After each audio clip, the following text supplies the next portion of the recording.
పల్లవి మాత్రమే పాడుకొని దేవుని వాక్యంలో మనం వెళ్దాం. సిలువలో నాకై కాచిన యేసు రక్తం రాత్రి పాడుకున్నాం మనం. అదే పల్లవి మాత్రమే పాడుకొని వాక్య ధ్యానంలో సిలువలో నాకై కాచిన యేసు రక్తము సిలువలో నాకై కాచిన యేసు రక్తము శిలమైన నన్ను మార్చెను యేసు రక్తము శిలమైన నన్ను మార్చెను యేసు రక్తము యేసు రక్తము ప్రభు యేసు రక్తము. Once again, loud అందరూ సిలువలో నాకై కాచిన యేసు రక్తము సిలువలో నాకై కాచిన యేసు రక్తము శిలమైన నన్ను మార్చెను యేసు రక్తము శిలమైన నన్ను మార్చెను యేసు రక్తము యేసు రక్తము ప్రభు యేసు రక్తము.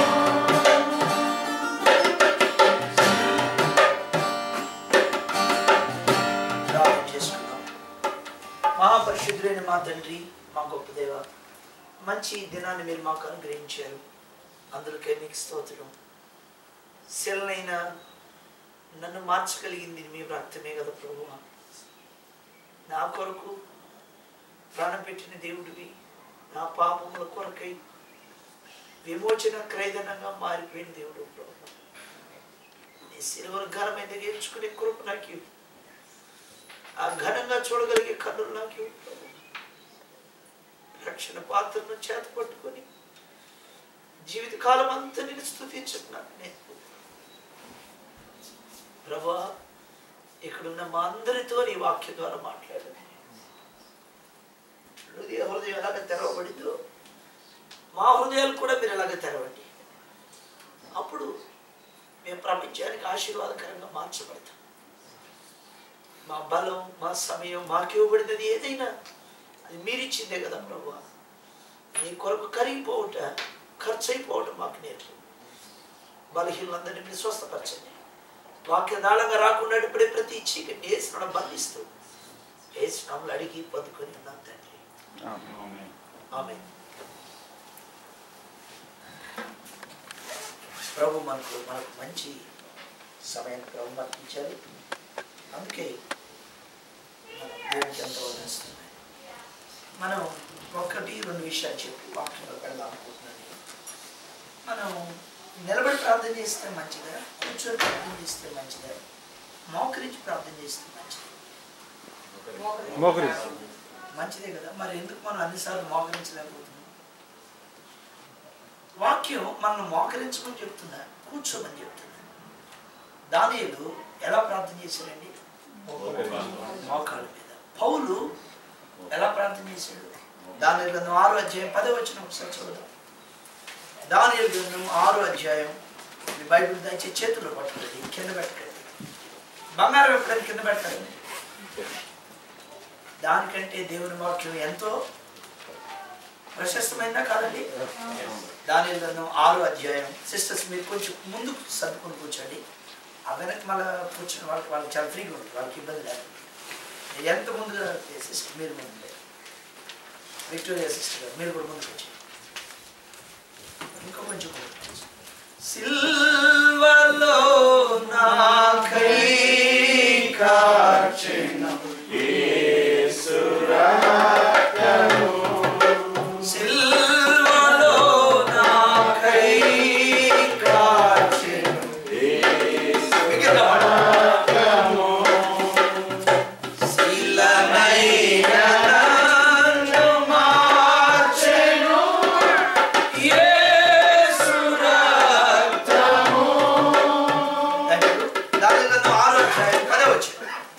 దానియేలు గ్రంథం 6వ అధ్యాయం 10. కొంచెం త్వరగా తీయండి. ఇటు శాసనము సంతకం చేయబడిన దానియేలు తెలుసుకొని అతడు తన ఇంటికి వెళ్ళి యథాప్రకారముగా అనుదినము ముమ్మారు మోకాళ్ళుని తన ఇంటి పైగది కిటికీలు యెరూషలేము తట్టుకు తెరవబడి ఉండగా తన దేవునికి ప్రార్థన చేయించు ప్రార్థన చేయకూడదనే శాసనం ఉంది.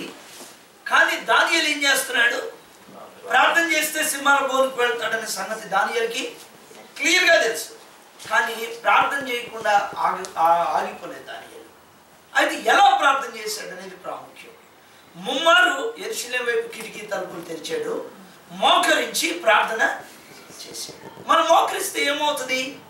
దానియేలు గ్రంథం 2వ అధ్యాయం 46వ వచనం. బైబిల్ మనకేం నేర్పుతుంది ఈ విషయంలో? దానియేలు గ్రంథం 2వ అధ్యాయం 46వ వచనం. అంతటా రాజు నెబుకద్నెజరు దానియేలునకు సాష్టాంగ నమస్కారం చేసి, ఇక్కడ పాయింట్ లోకి మనం ఆగిపోదాం. దానియేలు సాష్టాంగ పడ్డాడా? రాజు సాష్టాంగ పడ్డాడా? అంటే మనం దేవుని దగ్గర మోకరిస్తే రాజులు ఎవరి దగ్గర మోకరిస్తారు? మన దగ్గర మోకరిస్తారు. ఆమేన్, హల్లెలూయా. మా పాస్టర్ గారు అన్నాడంటే, ఈరోజు చాలా అలసిపోయాను, నేను నిలబడి చెప్పలేను, నేను కూర్చొని చెప్తాను. విశ్వాసులు అన్నారంటే, మీరు కూర్చొని చెప్పండి పాస్టర్ గారు, మేము పడుకొని ఉంటాం.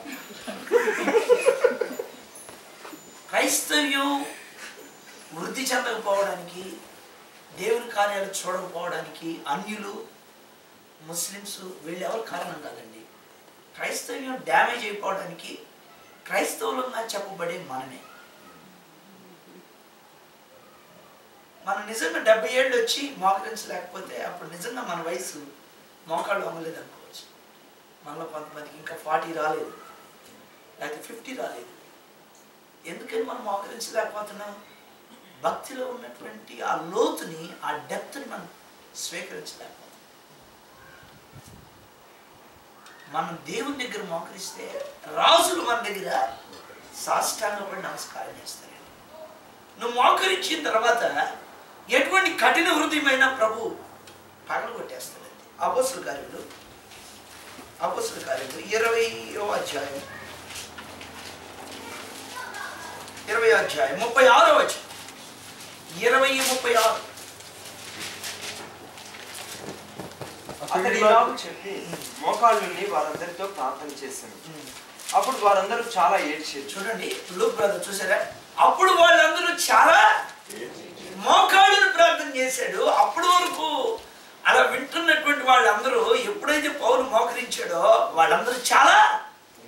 విలియం బూత్ గారు సాల్వేషన్ ఆర్మీని స్టార్ట్ చేసి పనిచేశాడు. ఆయన చాలా గొప్ప దైవజనుడు. మన ఇండియాలో ఎస్పెషల్లీ ఆంధ్రప్రదేశ్లో కూడా సాల్వేషన్ ఆర్మీ తరఫున చాలా గొప్ప పని జరిగింది. పేదలకు ఇల్లు కట్టించారు, దొంగలకి వాళ్ళకి కావాల్సిన వసతులు ఏర్పాటు చేశారు, మారిన వాళ్ళకి. ఇవన్నీ జరుగుతూ వచ్చినాయి. అయితే ఆయనకు ఒక సేవకుడు ఉత్తరం రాశారు, అయ్యా నేను ఈ ప్రాంతంలో సేవ చేయడం కష్టం ఉంది, నేను వేరే ప్రాంతానికి వెళ్ళిపోతాను, ఈ ప్రజలు చాలా కఠినంగా ఉన్నారు అంటే ఆయన ఏమైనా ఉత్తరం రాశాడంటే ఆ ప్రజలు కఠినమైన మాట వాస్తవమే, వాళ్ళు రాజగుండి కలిగిన మనుషులు. అయితే నువ్వు మోకరించి ఒకసారి ప్రార్థన చేసి వెళ్ళి పని చేయకూడదా? లాస్ట్గా ఈ పని చేయపో అని ఆయన ఉత్తరం రాస్తే ఆ ఉత్తరం చదివి మోకాళ్ళ మీద ప్రార్థన చేసి ఆ ప్రజల మధ్యకి వెళ్ళి వర్తమానం ఇచ్చిన తర్వాత మారని ఒక్క వ్యక్తి కూడా లేడటండి. హల్లెలూయా. ఎందుకు మిన్నసోటా మారదు, ఎందుకు అమెరికా మారదు? కారణం ఏంటి అంటే లోపం మన దగ్గర. ఒక్క నెహెమ్యా పడిపోయిన యెరూషలేము ప్రాకారాన్ని మరలా కట్టాడు. మనలో ఈ దేశానికి సరిపోయి ఒక్కడో లేవో మనం ఇక్కడ, ఎక్కువ మంది అక్కర్లేదు. సత్యాన్ని పట్టుకోగలిగిన ఒక వ్యక్తి. సో మనం ఎట్లా ప్రార్థన చేయాలి? ఎంతవరకు ఎన్నిసార్లు మనం మోకరించగలిగితే అవకాశం ఉన్నంత వరకు. మనం సిగ్గుపడాల్సిన అవసరం లేనే లేదు. వాక్యం ఏం చెప్తుందో అదే చేస్తున్నాం. మనం అమెరికా కల్చర్ నేర్చుకున్నామా, బైబిల్ కల్చర్ అమెరికాకి ఇద్దామా అనే దాని మీద మొత్తం ఆధారపడి ఉంటుంది. మనం బైబిల్ కల్చర్ని మనం పాటిస్తూ ఉంటే ఒకరోజు దేవుడి దేశంలో గొప్ప కార్యాలు చేస్తాడు. ఆమేన్. మీలో ఎంతమందికి రెండో విషయం చెప్పి వాక్యంలో ఎంతమంది ఆత్మ సంబంధంగా ఎదగాలని ఆశ ఉందో చేయెత్తే వాళ్ళు చెప్తారు. ఆత్మ సంబంధంగా ఎదగండి. థ్యాంక్స్. మీరేం చేయాల్సిన పని, మీరు తక్కువ మాట్లాడండి. మన వాక్యం వింటున్నాం, వాక్యం మన హృదయాలు భద్రం చేసుకుంటున్నాం. ఇక భోజనం దగ్గర మన టైం ఎంత అయిపోతుంది? మాటలు ఎన్ని అయిపోతున్నాయి? పాడిన పాటల కంటే విన్న వాక్యం కంటే మన మాటలు ఎక్కువైపోతున్నాయి. చూడండి, పాలల్లో నీళ్లు పోస్తూ వచ్చామండి, అవి పాల్గొంటాయా నీళ్ళు అయిపోతుంటే? మీరు చెప్పండి. పాలేవి కానీ నీళ్లు పోస్తూ వస్తున్నాం. మనం స్పిరిచువల్గా ఎదగలేకపోవడానికి మెయిన్ డ్రాబ్యాక్ ఏంటంటే చాలా విస్తారమైన మాటల్లో దోషం ఉండక మనం ఎంత మాట్లాడుతూ ఉంటామో అంతగా చెత్తంతా కూడా వచ్చేస్తుంది, జోక్స్ వచ్చేస్తుంది. అవి మన భక్తి జీవితాన్ని చేస్తాయి. ఎంత ఎక్కువగా మాట్లాడే వాళ్ళతో మన సహవాసం ఎంత తగ్గించుకుంటే అంత మంచిది. మనం ఎలా మాట్లాడాలి? బైబిల్ మనకి ఏం నేర్పుతుంది? లూకాసు వార్త 24వ అధ్యాయం 24:13. ఇదిగో ఆ దినమందే వారిలో ఇద్దరు యెరూషలేమునకు ఆమడ దూరమున ఉన్న 24:13. ఇదిగో ఆ దినమందే వారిలో ఇద్దరు యెరూషలేమునకు ఆమడ దూరమున ఉన్న ఎమ్మాయు అనే ఒక గ్రామమునకు వెళ్ళుచు జరిగిన ఈ సంగతులన్నింటిని గురించి ఒకరితోనొకరు సంభాషించుచుండేది. వారు సంభాషించుచు ఆలోచించుకొనుచుండగా యేసు తానే దగ్గరికి వచ్చి వారితో కూడా నడిచాను. వాళ్ళు యెరూషలేము నుంచి ఎమ్మాయి గ్రామానికి వెళ్తున్నారు. వెళ్ళేటప్పుడు వాళ్ళు ఏం మాట్లాడుకుంటున్నారు? యెరూషలేములో దేవుడు చేసిన కార్యముల గురించి వాళ్ళు మాట్లాడుతున్నారు. ఇప్పుడు యేసు ప్రభు తానే దగ్గరికి వచ్చి వారితో కూడా, ప్రైజ్ గాడ్, హల్లెలూయా. ఇప్పుడు మనం యెరూషలేములో జరిగిన కార్యాలు, మన అంతరంగాన్ని మరలా మంటతో నింపబడిన కార్యాల గురించి కనుక మనం మాట్లాడుకోగలిగితే యేసు ప్రభు మనతో కూడా నడుస్తాడు. ఇప్పుడు మనం మాట్లాడుకునే మాటలు యేసు వినడానికి అవి ఇష్టం ఉన్నాయా? యేసు ప్రభు మనతో నడిచేటట్లు ఉన్నాయా? ఒకసారి పరీక్షించుకుందాం. మనమే చెక్ చేసుకుందాం. ప్రభువా, నేను ఈ త్రోవలో వెళ్తున్నా, ఇది కరెక్టేనా? ప్రార్థన మనం 7 అనుకోండి, 6:30కి వచ్చాం. ఏం చేస్తే మంచిది? మోకాళ్ళుని మాట్లాడడం మానేసి ప్రార్థించండి. ఒక్కరోజు రేపు దాన్ని మన రేపు ప్రేయర్ ఎక్కడ మనకు జోసఫ్ మనం రేపు దాన్ని ఆన్సర్ ఇద్దాం. ఎట్లా ఉంటుందో చూద్దాం. 6:30కి 7 o'clock ప్రేయర్ అనుకోండి, మనం 6:30కి వచ్చాం. రాగానే మనం మోకరించి బ్రదర్ బాగున్నారా అనుకొని చాలు, అంతవరకు చాలు. మోకరించి ప్రార్థించండి. మనం ఏమనుకుంటామంటే ఫెలోషిప్ ఇంపార్టెంట్ బ్రదర్, కొంచెం మాట్లాడుతుంటే ప్రజలు వస్తారు. ఇవన్నీ మానవ జ్ఞానం. చూడండి, మన జ్ఞానంతో దేవుని సేవ చేయగలమా? ఒకవేళ చేసినది నిలుస్తుందా? ప్రైజ్ గాడ్, హల్లెలూయా. మన వాక్య పద్ధతిలో కనుక మనం చేయగలిగితే గొప్ప కార్యాలను ప్రభు మన పక్షంగా చేస్తాడు. ఆమేన్. వాక్యం జయించి తీరుతుంది, అది అన్నటికీ ఓడిపోదు. పిల్లలు, మన మాటలు తగ్గించి వేద్దాం. మనం ఒకవేళ ఈరోజు ఒక 15 నిమిషాలు మన సునీల్ బ్రదర్ ఫ్యామిలీతో మాట్లాడారు, వాళ్ళు నాతో మాట్లాడారు, నేను దేవుని బిడ్డలతో మాట్లాడాను. ప్రభు వారి జీవితంలో చేయబడినటువంటి విషయాలు వాళ్ళు పంచుకున్నారు. అంతే. రోజంతట్లో మహా అయితే ఒక 20 minutes. నాకు ప్రార్థన చేసుకోవడానికి చాలా సమయం ఉంది, వాళ్ళకి సమయం దొరికింది. ఆ కొద్ది మాటలే కానీ అవి నా గుండెని చాలా పిండి చేసేసినాయి. ఫస్ట్ తను చెల్లి ప్రెగ్నెన్సీగా ఉన్నప్పుడు డాక్టర్స్ వాళ్ళ బేబీ విషయం ఏం చెప్పారో అది చెప్పింది నా చెల్లి. దేవుడు ఆశ్చర్యంగా ఆ బిడ్డను దర్శింపు చేశాడు. అది నా విశ్వాసాన్ని ఎంతగానో పెంపొందింపు చేస్తుంది. ఆమేన్. మనం మాట్లాడుకునేటప్పుడు అవి విశ్వాసాన్ని పెంపొందింపు చేస్తాయా, అవి విశ్వాసాన్ని తగ్గిస్తాయా? అవి చెక్ చేసుకుని మనం మాట్లాడాలి. మన పిలిపేంటి? మన పిలిపేంటండి? మనం యేసు ప్రభులాగా జీవించాలి. అదే మన పిలుపు. హల్లెలూయా.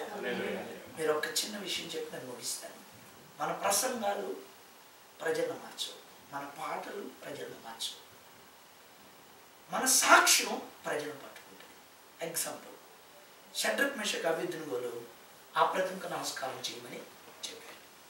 అదొక్కటే కదండి వాళ్ళు చేసింది. వాళ్ళు పాటలు పాడారా, వాక్యం చెప్పారా? ఏమి చేయలేదు. అగ్నిగుండంలో వాళ్ళు వేస్తే అగ్ని వాళ్ళని ఏమి, ప్రైజ్ ప్రైజ్ గాడ్. హల్లెలూయా. వాళ్ళు దేవుని సత్యాన్ని పట్టుకున్నారు, అగ్నిలో వాళ్ళకి ఏ హాని కలగలేదు.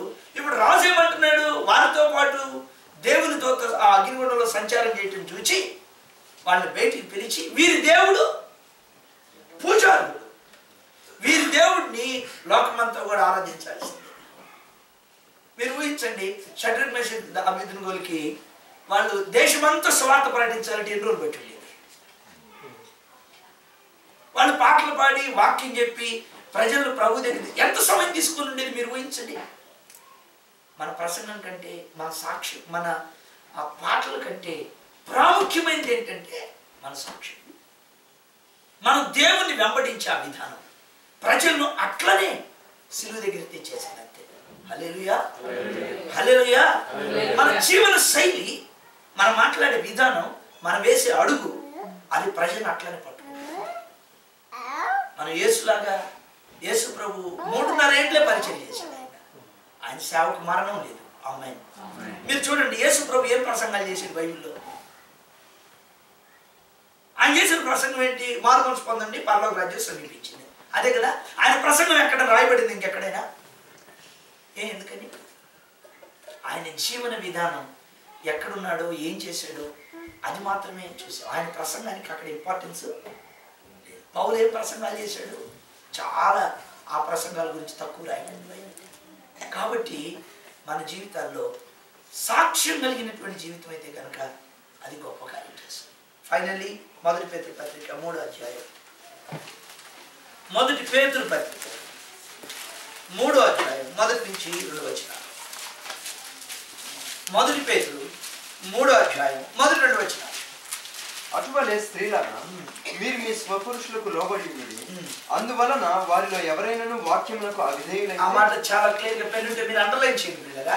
వాక్యమునకు అవిధేయులైతే వారు భయముతో కూడిన మీ పవిత్ర ప్రవర్తన చూచి వాక్యము లేకుండానే మధుగా చూసారా, వాక్యము లేకుండానే తమ భార్యల నడవడి వలన రాబట్టబడవచ్చు. చూడండి, ఏమి లేకుండా రాబడతారంటండి స్త్రీలు? వాక్యము లేకుండానే తమ నడవడిని బట్టి తన భర్తల్ని. అంటే మన ప్రసంగం కంటే కూడా బలమైనది మన సాక్ష్యం. కాబట్టి మన మనసు పెట్టాలి మన జీవన విధానం మీద మనకు రావుతుంది. అప్పుడు దినదినం మనం ఎదుగుతాం.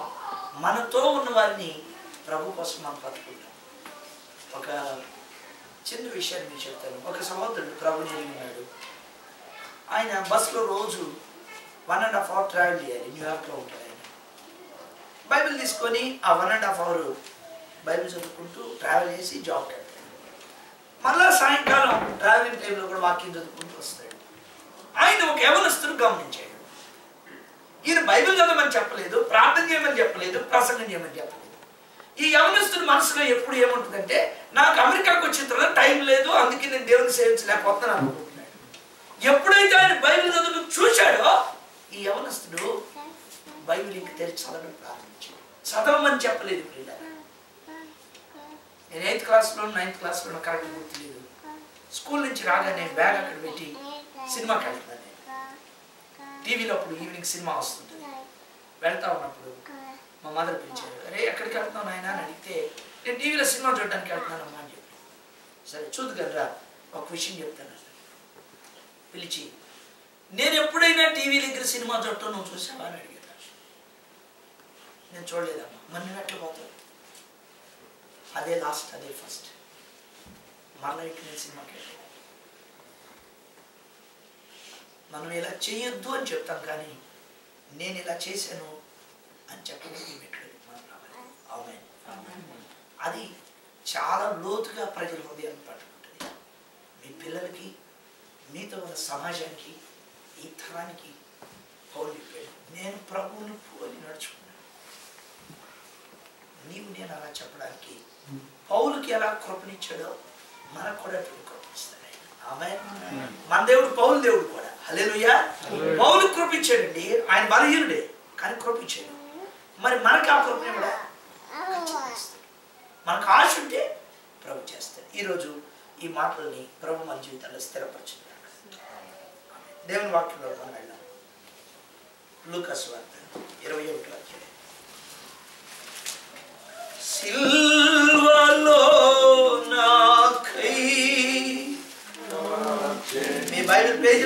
అందరూ పాడండి.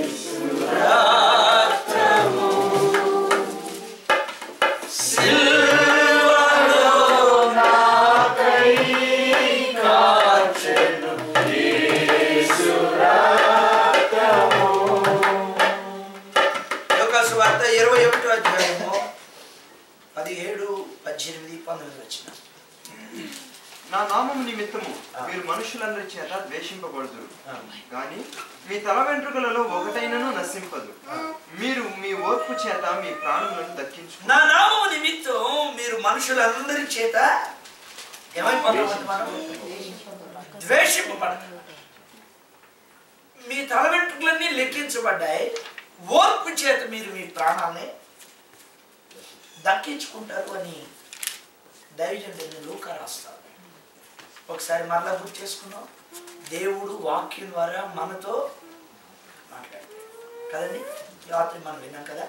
ఒకసారి మన బైబిల్ పైకి ఆ చరణం పాడుకుందామా? ఏ చరణం అది మీ అందరూ గుర్తుండదు. వాక్యమును యాకోబుకు తెలియజేసిన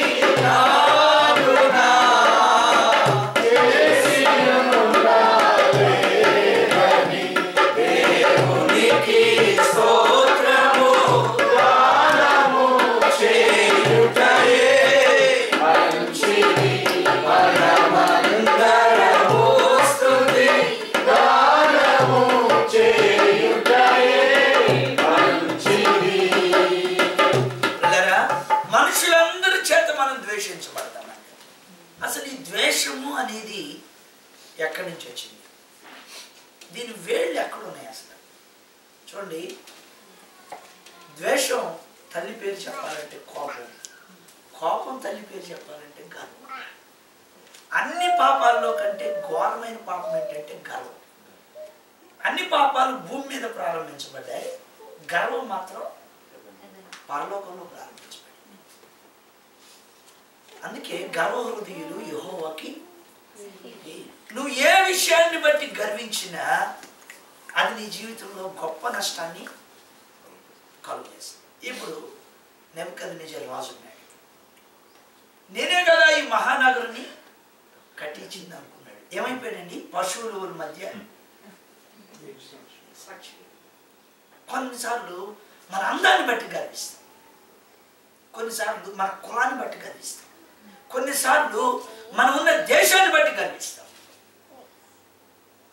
నువ్వు ఏ విషయాన్ని బట్టి గర్వించినా తొలగు నీ జీవితంలో జరిగే నష్టాన్ని నువ్వు వెలకట్లేవు. మళ్ళా నీకు గ్రహింపయ్యేంత వరకు దేవుడు అన్ని పాపాలను క్షమించాడు, కానీ గర్వాన్ని ఎందుకు ప్రభు క్షమించలేకపోయాడు? ఏ రోజు మాట్లాడుతుంటే ఇది దైవస్వరం అన్నాడు. దేవుణ్ణి అతను మహిమపరచనందున దేవుడు ఆయన్ని మొచ్చాడు. అక్కడే పురుగులు పడి అతను చనిపోయాడు. దేవుడు వాక్యం చెప్తాడు. కాబట్టి మన జీవితంలో ఒక విషయం మనం నేర్చుకుందాం. అదేంటంటే ఏ విషయాన్ని బట్టి కూడా మనం గర్వించడానికి వీల్లేదు. చూడండి, మనం ఏ పాపమైనా మీరు తీసుకోండి, దానికి మూలం గర్భంలో నుంచి వస్తున్నట్టుగా మనం కనబడదు. ఇది ఏదైనా తీసుకోండి, మ్యాక్సిమం.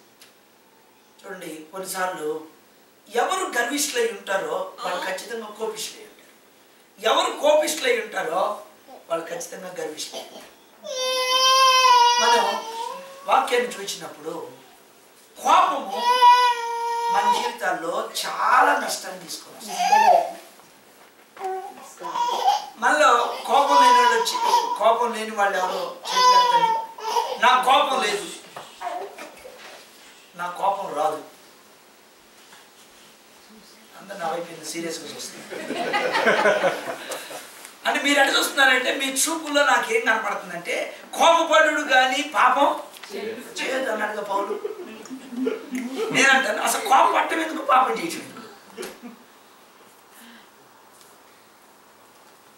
మనం వాక్యాన్ని మనకు అనుకూలమైన విషయాలు అనుకూలంగా తీసుకుంటాం, కానీ వాక్యాన్ని వాక్యంగా తీసుకోవాలి. ఒక ఆయన బైబిల్ చదువుతున్నాడు, ఆయన ఏ కాన్సెప్ట్తో చదువుతున్నాడంటే బైబిల్ తప్పని నిరూపించాలి. అందుకని మత్తయి సువార్త నుంచి మొదటి అధ్యాయాన్ని చదువుతున్నాడు. 3, 4, 5 వచనాల వరకు వచ్చిన తర్వాత బైబిల్ మూసేసి బైబిల్ తప్పండి, మీరు ఎవరు చదవద్దన్నాడు.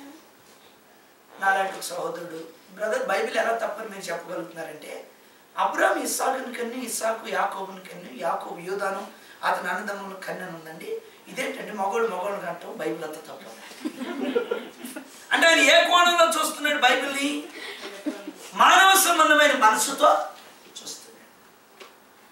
అతను చదవడంలో ఉన్న కాన్సెప్ట్ కూడా ఏంటంటే బైబిల్ తప్పు నిరూపించాలి. నీవు నేను కూడా ప్రసంగంలో మార్కులు వేయాలనే ఉద్దేశంతో కనుక మనం వింటే మనం దీవించబడలేము. కానీ ప్రభు వాక్యం నాకు కావాలి, నేను దిద్దుబాటు చేయబడాలి, ప్రభు స్వరూపంలోనికి లేకపోతే స్వారూప్యంలోకి నేను వెళ్ళాలన్న కాన్సెప్ట్లో నువ్వు వింటే అది డిఫరెంట్ యాంగిల్లో రెండంచుల పదును గల వాడిగల కఠిన కంటే శ్రేష్టమైనది. కాబట్టి అది బలంగా నీ హృదయాన్ని తాకి నేను ఆయన రూపంలో తీసుకుని వెళ్తుంది. కోపపు ఆత్మ అది ఒక భయంకరమైంది. చూడండి, మనం త్రాగుబోతు వాళ్ళతో నైనా సహవాసం చేయొచ్చు, కానీ కోపిష్ఠులతో సహవాసం చేయదు. తాగుబోతు వ్యక్తి తాగినప్పుడు తిడతాడు, కోపిష్ఠుడు ఎప్పుడు తిడతాడు మనకు తెలియదు. కోపిష్ఠ వ్యక్తి ఎప్పుడు తిడతాడో మనకు తెలియదు. ఆయనకి ఎప్పుడు కోపం వస్తుందో, ఎప్పుడు ఆయన మీద మన మీద రేజ్ అవుతాడు అనేది మనకు తెలియదు. కాబట్టి త్రాగుబోతు వ్యక్తి కంటే డేంజరస్ పేరు కోపిష్ఠుడు. అదొక మర్డర్ స్పిరిట్, నరహంతుకునే ఆత్మ. కయ్యూని కోపం వచ్చి హేబేల్ మీద పడి చంపేశాడు. అది నరహంతుకునే ఆత్మ. నీలో కోపం ఉంటే కనుక అది ఎటువంటిది?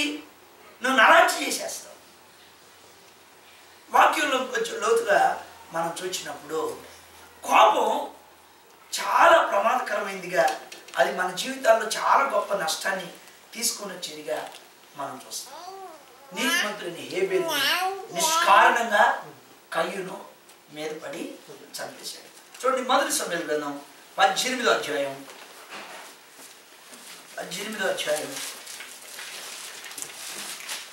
10వ వచనం, 9, 10 వచనాలు. కాబట్టి నాట నుండి సౌలు దావీదు మీద విషపు చూపు నిలిపెను. మరునాడు దేవుని యొద్ద నుండి దురాత్మ సౌలు మీదికి బలముగా వచ్చినందున అతడు ఇంటిలో ప్రవచించుచుండగా, చాలమ్మా, థ్యాంక్ యూ సిస్టర్. సౌలు దావీదుని ప్రేమించలేకపోయాడు. వీళ్ళిద్దరు మామాలుళ్ళు, వీళ్ళిద్దరూ ఒకే ప్రవక్త చేత అభిషేకించబడ్డారు. దాదాపు వీరు దేవునికి చిత్తంలో ఉన్నటువంటి రాజులుగా మనం చెప్పవచ్చు. దేవుని చిత్తంలో ఉన్న రాజులు వీళ్ళు. దాదాపుగా ఒక విషయాన్ని మనం చెప్పాల్సింది ఏంటంటే, ఇద్దరు చాలా దగ్గర కాలంలో రాజులుగా పనిచేశారు, ఒకరి తర్వాత ఒకరు. నా ప్రియులారా, సౌలు కుమార్తెని మీకాల్ని దావీదు పెళ్లి చేసుకున్నాడు. దావీదు గొల్లియాతును చంపినప్పుడు ఇశ్రాయేలు స్త్రీలు దావీదుకు 10,000 కొలది, సౌలుకు 1,000 కొలదని పాడారు. ఆ పాట సౌలుకి ఇష్టం లేదు. అందుకని దావీదు మీద ఏ చూపు నిలిపాడంటండి?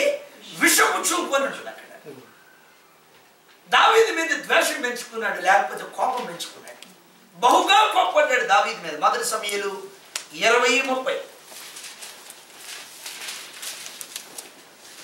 మొదటి సమూయేలు 20:30.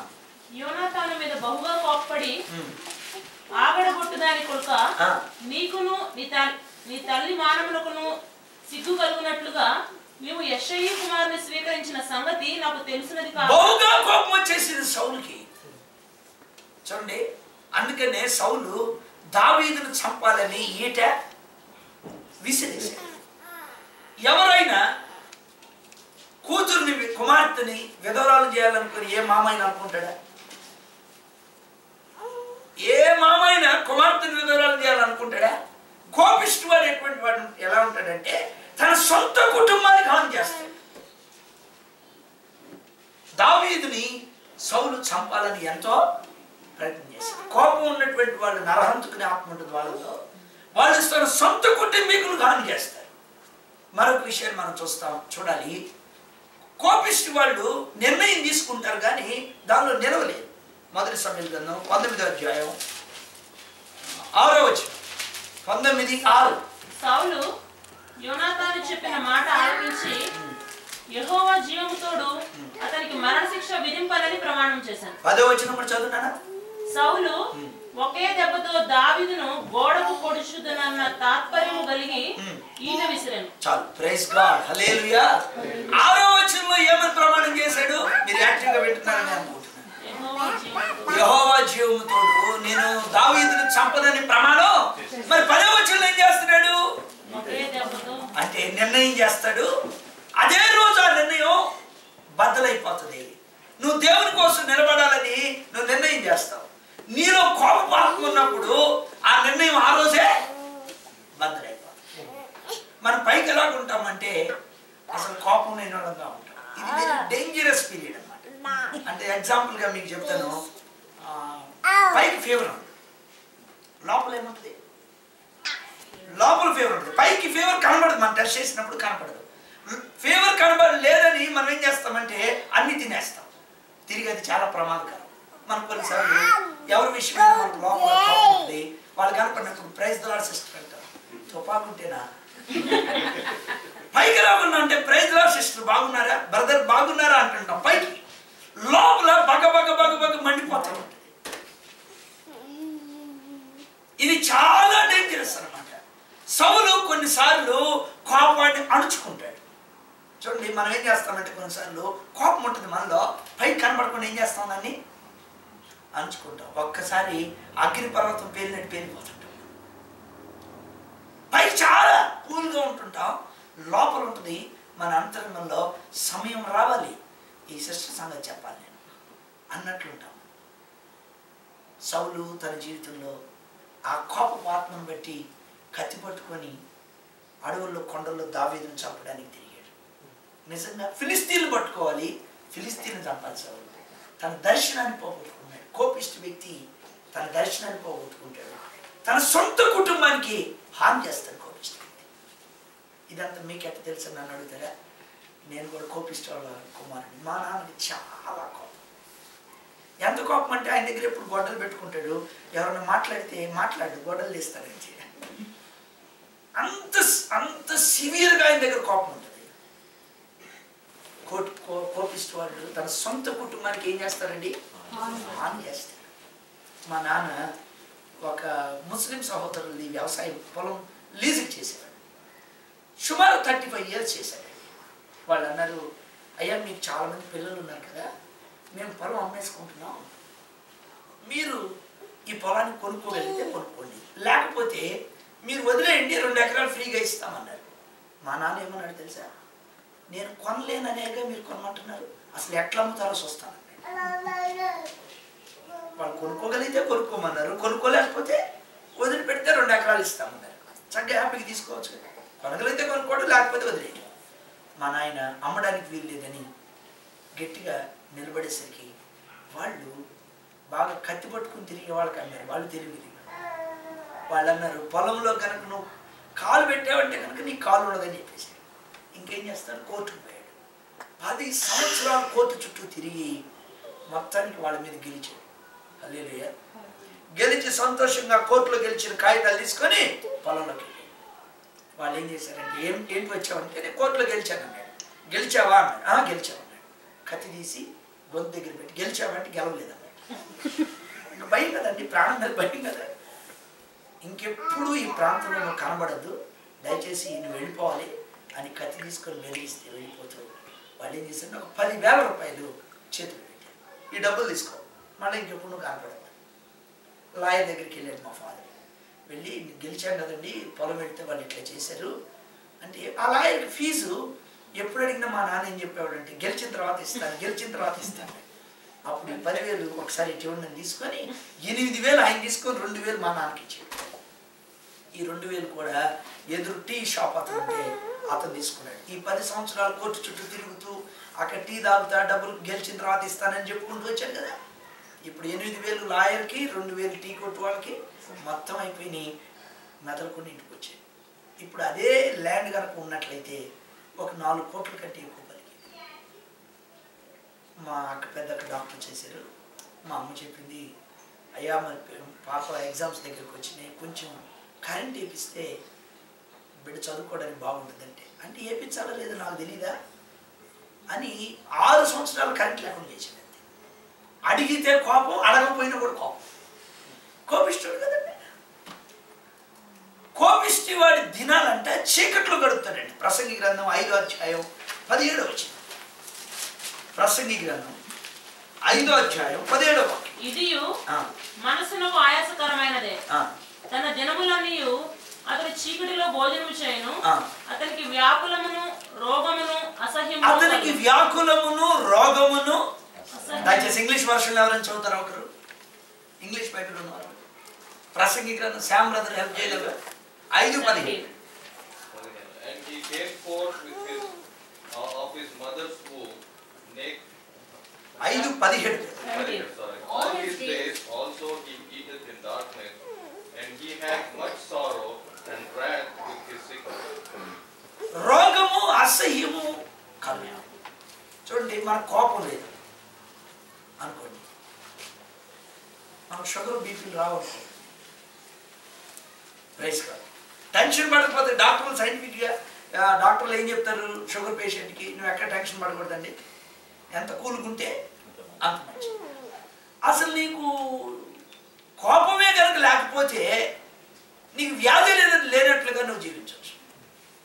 చూడండి, నేను ఒకసారి అసలు ఈ కోపం ఎవరిలో పనిచేస్తుందని ఆలోచన చేస్తా ఉన్నాను. మోషే గారు అన్నాడు, అయ్యా నాకు కూడా ఉంది కోపం అన్నాడు. ఎవరికి ఉందండి? మరి నేను అడిగాను, కోపం ఉండి నీకేమైంది అయ్యా అని అడిగితే, ఆ రోజు సేవే పోగొట్టుకున్నాను. మోషే ఐగుప్తు సుఖభోగులను విడిచిపెట్టి దేవుని ప్రజలతో శ్రమను పెంచడానికి వచ్చింది. ప్రైజ్ కాదు, అంతే కదండి. ఫరో కుమార్తె యొక్క కుమారుడిగా అనిపించుకోవడానికి మోషేకి ఇష్టం లేదు, కానీ దేవుని ప్రజలతో శ్రమను పెంచాలనుకున్నాడు మోషే. కానీ మోషే ఏ కారణం చొప్పున కానాను చేరలేదు. కానిమాట పలికాడు అంతే. కోపం వచ్చింది, కానిమాట పలికాడు. 40 సంవత్సరాలు ఫరో కుమార్తెగా ఉన్నాడు. 40 సంవత్సరాలు మిద్యానరణ్యంలో గొర్రెలు కాచాడు. 40 సంవత్సరాలు ఇశ్రాయేల్ ప్రజలు నడిపించాడు. ఇంత గొప్ప త్యాగం చేసిన మోషే కానాను ఎందుకు చేరలేదండి? One reason, కోపపడ్డాడు. ఐగుప్తును జయించాడు, కానీ కోపాన్ని జయించలేకపోయాడు మోషే. ఆయన తలుచుకుంటే నాకు చాలా బాధ కలుగుతుంది. మోషే, నువ్వు కానాను చూస్తావు, మోషే నువ్వు కానాను చేరవన్నాడు దేవుడు. మోషే ప్రయాసపడ్డాడు. పాలు తేనెలు ప్రవహించే దేశాన్ని నేను నీకు ఇస్తానని దేవుడు మనకు చెప్పాడని చెప్పాడు. కానాను చూశాడు ప్రియులారా, కానాను చేరలేదు మోషే. కాబట్టి మన జీవితాల్లో ఎంత జాగ్రత్తగా ఉండాలి. పాస్టర్ గారు ఉన్నాడు, ఆయనకి చాలా కోపం. ఏ రోజైతే మనకు కోపం వస్తుందో ఆ రోజు దేవుడు మనకు అప్పగించిన పనికి అదే రోజు చివరి రోజు. ఆ తర్వాత ప్రభు పని నువ్వు చేయలేవు. మోషే నీకు ఎగ్జాంపుల్. మోషేకి పరిచయం ఉందా? మోషే పరిచయకు కామా కాదు, ఫుల్ స్టాప్. నువ్వు కోపపడిన రోజున దేవుడు నీకు అప్పగించిన ఆధిక్యవి అవి ఫుల్ స్టాప్ పెట్టాలి. కానీ దానివల్ల మనకు అంత నష్టం జరుగుతుందనేటువంటి విషయం మనకు తెలియదు కాదు. దేవునితో ముఖాముఖిగా మాట్లాడండి మోషే. 40 రోజులు ఏమీ తినకుండా దేవునితో గడిపాడని దేవుని వాక్యం మనకు తెలియజేస్తుంది. ఒక సేవకుడు ఉదయం లేచాడు. ఆ రోజు సండే. పాస్టర్ గారిని కాఫీ ఇమ్మన్న వైఫ్ని, ఆమె ఇచ్చింది. అందులో షుగర్ ఐటమ్ మర్చిపోయింది. ఆయన వెంటనే కోపం వచ్చింది. పెండ్ల 25 ఏళ్ళు అవుతుంది, కానీ నీకు కాఫీలో షుగర్ ఐటమ్ నీకు ఈ రోజు కనుక నువ్వు చర్చికి వచ్చావంటే వాక్యం చెప్పను. ఈ రోజు నువ్వు చర్చిలో కనబడ్డావంటే వాక్యం చెప్పలేక కోపం వచ్చేసింది. ఆమంది, సరే సరేనయ్యా నేను రాను నువ్వు వాక్యం చెప్పు, ఎందుకంటే నన్ను బట్టి సంఘానికి వాక్యం దొరకకుండా ఉండదు. ఆయన వెళ్ళిపోయాడు. పాస్టర్ గారు బ్రేక్ఫాస్ట్ ఏం చేయలేదు, ఎందుకంటే కమ్యూనియన్ సర్వీస్ ఉంది ఆ రోజు. వెళ్ళిపోయిన తర్వాత ఏం గుర్తుకొచ్చింది, ఈరోజు కమ్యూనియన్ సర్వీస్ ఉంది కదా, చర్చికి వెళ్ళకపోతే మరి నేను కమ్యూనియన్ ఎట్లా పాల్గొనాలి అని, సరేలే దేవుడు సహాయం చేస్తానని సిద్ధపడిపోయి డోర్ పక్కన కూర్చొని వాక్యం అయిపోయింది. పాస్టర్ గారు కన్నీళ్లతో ప్రార్థన చేస్తున్నాడు. మనందరం బలలో పాలు పంపులు పొందుదాం. ప్రభు ఈరోజు వాక్యంతో మాట్లాడాడని, ప్రభువా మా దోషములన్నీ క్షమించమని కన్నీరు విడుస్తూ ప్రార్థన చేస్తున్నాడు. ఈమెమనుకున్నంటే నన్ను నా మీద కోపపడి వచ్చిన విషయం ఆయన మనస్సాక్షి నేరారోపణ చేయబడి బాధపడుతున్నాడు, పర్వాలేదు నేను లోపలికి వెళ్ళొచ్చని లోపలికి స్త్రీలు ముసుగేసుకుంటారు కదా. కాబట్టి ఆయనకి ఆ ముసుగులో ఒక వరుస క్రమంలో లాస్ట్లో కూర్చున్నాను, ముఖం కనపడకుండా వేసేసుకుంది. అందరికీ ఆయన బల తీసుకొని వెళ్తున్నాడు. యేసుప్రభు శరీరం, యేసుప్రభు రక్తం, మీ కొరకు చిందించిన రక్తం అని దగ్గరికి వెళ్ళిస్తున్నాడు. లాస్ట్లో వైఫ్ కూడా కనుక వైఫ్ దగ్గరికి వచ్చిన తర్వాత ఇప్పుడు కోటంలో అయితే ముసుగేసుకొని కూర్చుంది, కానీ కమ్యూనియన్ తీసుకునేటప్పుడు ముసుగు తీయాలిగా, ముసుగు తీయగానే కనపడ. నేను రావద్దంటే ఎందుకు వచ్చావు, నేను చెప్పాను కదా నువ్వు రావద్దని ఎందుకు వచ్చావు. కోపం వచ్చి ఆయన చేతిలో ఉన్నటువంటి పాత్ర కమ్యూనియన్ టేబుల్ కింద పడేసాడు. పెద్ద శబ్దం అయిపోయింది. సంఘం అంతటికి అర్థమైంది. ఇంట్లో భార్య మీద పాస్టర్ గారి మీద కోపపడి వచ్చాడు ఈయన. విషయం అంతా తెలియకుండా ఉంది కదా. ఏదైనా దాయగలం కానీ పాపాన్ని దాయగలం. 1 by 1 200 మెంబర్స్, చర్చ్ మెంబర్స్, ఒకరు వెంట ఒకరు. ఏ రోజైతే నువ్వు కోపడతావో దేవునికి ఇచ్చిన ఆధిక్యతని కృపని నువ్వు మోషన్ చూడండి, గొప్ప దైవజనం. నా ఇల్లంతట్లో దేవుడు ఇచ్చిన సాక్ష్యం ఏంటి? దేవుని ఇంట్లో నమ్మకస్తుడండి మోషే, దేవునితో ముఖాముఖిగా మాట్లాడినవాడు. నా సేవకుడని మోషే అటువాడు కాదని దేవుడు మోషే పక్షంగా సాక్ష్యం పెట్టాడు. మరలా దేవుడు మోషే అడుగుతాడు, అయ్యా మరి కానాను నేను వెళ్ళాలి కదా, మరి నా సంగతి ఏంటంటే దేవుడు అంటాడు, నేను అంతకుముందు చెప్పాను నీకు, నేను కడకూడదు ఆ విషయం వదిలే. కాని మాట పలికి కోపపడటం వలన మోషే తన పరిచర్యని పోగొట్టుకున్నాడు. నువ్వు దేవుడిచ్చిన కృపని ఆధిక్యతల్ని నువ్వు ఎందుకు పోగొట్టుకుంటున్నావు అంటే నీకు తెలియదు, నీలో ఉన్నటువంటి ఆ కోపపడే ఆత్మే ఇంత గొప్ప నష్టాన్ని కలుగజేస్తుంది. హల్లెలూయా. సిల్వలో నాకై కార్చెను యేసు రక్తము. బిగ్గరగా పాడుకుందామా?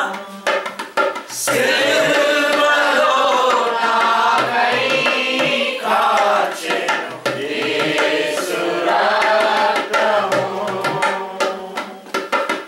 శిలవైన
శ్రేష్టమైన కార్యములు చేసిన వాటిని వాళ్ళు గ్రహించుకోలేరు. చూడండి, యోనా నీ దేవుడు నినివే పట్టణానికి తీసుకెళ్ళాడు కదండి. నినివే పట్టణం జనాభా ఎంత? 1,20,000. Thank you. దేవుడు నినివే పట్టణాన్ని రక్షించాడు. రక్షించిన తర్వాత యోనాకి ఏమొచ్చింది? ఎందుకు వచ్చిందండి కోపం? నినివే పట్టణం రక్షించబడినందుకు యోనాకి ఏమొచ్చింది? యోనా గ్రంథం 4వ అధ్యాయం 1వ వచనం. యోనా దీన్ని చూసి అమ్మా బహు చింతాక్రాంతుడై కోపగించుకొని యెహోవా నేను నా దేశమందుండగా ఇట్లు జరుగునని నేను అనుకుంటుని కదా. ప్రైజ్ గాడ్, హల్లెలూయా. దేవుని మీద యోనా కోపపడుతున్నాడు. కోపిష్ఠుడికి ఎవరి మీద కోపం వచ్చిందండి? అసలు ఎవరి మీద వచ్చింది? Praise God. కోపిష్ఠు వాడికి ఎవరి మీద వచ్చింది? చూడండి, సౌలు అంటాడు దావీదును పొడిచి నేను గోడకు బిగిస్తానని. దావీదు అంటాడు దేవుడు అభిషేకించిన వారి జోలికి నేను. ఈ రెండు స్టేట్మెంట్స్ లో ఎంత వ్యత్యాసం ఉందో చూడండి. ఇద్దరు అభిషేకించబడినాడు. కోపిష్ఠుడు మాట్లాడుతున్నాయి బిగిస్తా, గోడకు బిగిస్తా అంటున్నాడు. దావీదు అంటాడు అయ్యో దేవుడు అభిషేకించిన వారి జోలికి నేను. ఇద్దరు అభిషేకించబడినోళ్లే కానీ కోపిష్ఠుడి మాటలో డిఫరెంట్ గా ఉన్నాయి. ఇప్పుడు యోనా ఎవరి మీద కోపడుతున్నాడమ్మా? దేవుని మీద. ఎందుకు? నినివే పట్టణాన్ని రక్షించాడు దేవుడు. అందుకని యోనాకి దేవుని మీద వచ్చింది కోపం. కయ్యూనుతో దేవుడు అంటాడు, కయ్యూను నీ తమ్ముడిని హేబేలు ఎక్కడున్నాడు అంటే కయ్యూను అంటాడు నేనేమైనా కాపలావాడినా? ఎవరితో మాట్లాడుతున్నాడండి కయ్యూను? దేవుడితో. నీలో కనుక కోపపాతం ఉంటే దేవునికి నువ్వు ఇచ్చే ఆన్సర్ ఎట్లుంటుంది? అది దారుణం, అది భయంకరం. కోపగించుకొని నీవు ఇలా చేస్తావని నేను ముందే అనుకున్నా, అందుకే నినివే కలగకుండా నేను తర్షీష్కి వెళ్ళిపోయాను. దేవుడు ఒక మంచి కార్యం చేశాడు. 1,20,000 మందిని ఒక్కరోజే రక్షించాడు ఆయన. Praise God. యోనా కాలంలో గొప్ప ఉద్యమం వచ్చింది. ఆ ఉద్యమం బైబిల్ ఎప్పుడు ఇంకా రాల. పశువులు కూడా నీళ్లు అటువంటి ఎంత వచ్చిందండి. యోనా వాక్యం విని పశువులు ఉపవాసం ఉన్నాయి, రాజులు సింహాసనం దిగారు, మనుషులందరూ గోరి పట్టు కట్టుకున్నారు. ఆయన మాత్రం ఉపవాసం ఉండడు, ప్రార్థన చేయడు. అది ఆయన గొప్పతనం. ఆయన వాక్యం విని అందరూ మారుతారు, కానీ ఆయన మాత్రం అది ఆయన టాలెంట్. యోనాలో ఏముందండి? కోపం. నీలో నుంచి దీవెనలు వెళ్ళినట్టుగా కనబడొచ్చేమో కానీ దేవుని ఆత్మ చేతను దీవెనకరంగా కనబడలేవు. నీలో యాంగర్ స్పిరిట్ కనుక ఉన్నట్లయితే. కానీ అది మనలో ఉందని మనం చాలాసార్లు ఐడెంటిఫై చేయలేము.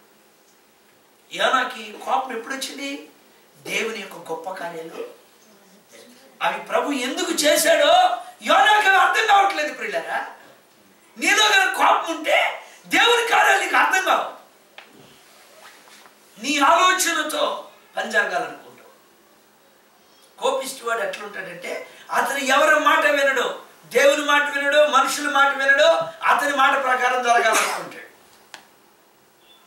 నీ మనసు కూడా ఎలా పని చెప్తా ఉందా? మీరు తలంచండి నా ప్రియమైన వాళ్ళరా. దేశాలు ఎందుకు నాశనం అవుతున్నాయి? కోపాన్ని బట్టి మాత్రమే. ఒకరి మీద ఒకరికి తీరని పగ, ద్వేషం, ఇవన్నీ కోపంలో నుంచి వచ్చినాయి. కుటుంబాలు ఎందుకు నాశనం అయిపోతున్నాయి? ఫ్యామిలీస్ ఎందుకు బ్రేక్ అయిపోతున్నాయి? ఎందుకు పిల్లలు తల్లిదండ్రులకి ఒకరికొకరు చంద్ర వాళ్ళకి అయిపోతున్నారు? లోపల తీరనటువంటి విషయం. చూడండి, ఒక ఎగ్జాంపుల్ మీకు చెప్తాను. ఒక వ్యక్తి వ్యభిచరించాడు. అతడు సువార్త వినలా, మారు మనసు పొందలా, నరకానికి వెళ్ళాడు. నరకానికి వెళ్ళిన తర్వాత ఆ వ్యక్తి వ్యభిచరిస్తాడు, వ్యభిచరించాడు. నరకానికి వెళ్ళిన తర్వాత భూమి మీద అతను వ్యభిచరించాడు. అతను సువార్త వెళ్ళలేదు, అతను మారు మనసు పొందలేదు, నరకానికి వెళ్ళాడు. నరకానికి వెళ్ళిన తర్వాత అతను వ్యభిచరిస్తాడా? Praise god, thank you, correct చెప్పారు. ఒక వ్యక్తి దొంగతనం చేశాడు, మారు మనసు పొందలేదు, నరకానికి వెళ్ళాడు. దొంగతనం చేస్తాడా? కానీ కోపిష్ఠుడు నరకానికి వెళ్ళిన తర్వాత ఏం చేస్తాడు? అక్కడేముంటదంట? పండ్లు. నువ్వు కనుక కోపాన్ని జయించకుండా అదే అక్కడ అట్లనే ఉంటే కనుక నువ్వు నరకానికి పోయిన తర్వాత కూడా గర్విష్ఠులకి కోపిష్ఠులకి స్పెషల్ జడ్జిమెంట్ ఉందంట. మలాకి గ్రంథం 4వ అధ్యాయం 1వ వచనం.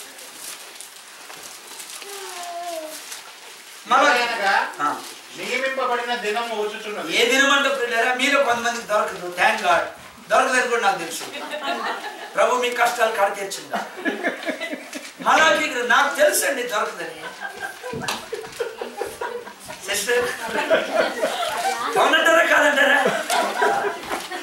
మీరు ఎంత ప్రాక్టీస్ చేసినా 9:30 అయినా మీకు అది దొరకదు. కాకపోతే మీరు కొంతమంది మంచి యాక్షన్ చేస్తున్నారు దొరికినట్టుగా. మీరు బైబిల్ నుంచి చూస్తున్నారు కాదని, మలాకి గ్రంథం కాదనే సంగతి నాకు తెలుసు. Right, okay brother. 4వ అధ్యాయం మొదటి వచనం. Thank you. ఏలయనగా నియమింపబడిన దినము వచ్చుచున్నది, కొలిమి కాలునట్లు అది కాలును. గర్విష్ఠులు అందరూ దుర్మార్గులు అందరూ కొయ్య కాలు వలె ఉంది. ఎట్లా ఉంటారంటే గర్విష్ఠులందరూ దుర్మార్గులు కొయ్య కాలు కాలినట్టు కాలుతారంట. స్పెషల్ జడ్జిమెంట్ ఉంది వాళ్ళకి.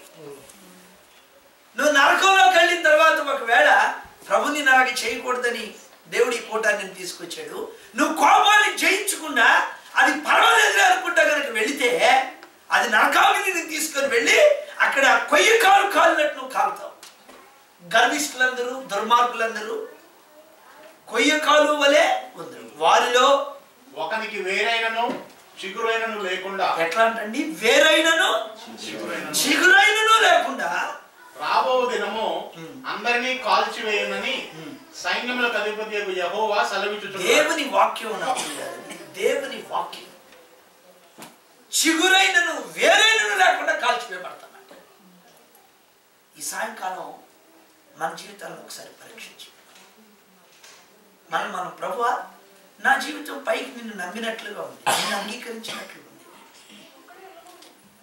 అంతేనా ప్రభువా? లోతుగా నేను సేవించలేకపోతే నాలో ఉన్నటువంటి ఈ చేదైన వేరు మీరు తొలగించండి.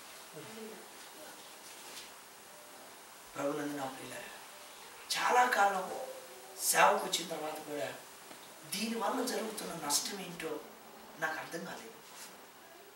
దేవుడు ఒకరోజు దేవుని వాక్యం ద్వారా నాతో మాట్లాడినప్పుడు నా కన్నులు ఆలోచన తెరవబడ్డాయి. హల్లెలూయా, ప్రైజ్ గాడ్, హల్లెలూయా. కోపం వల్ల ఇంత నష్టం ఉందా? దేవుని బిడ్డలైన వారిలో కూడా ఇంత పనిచేస్తాయి.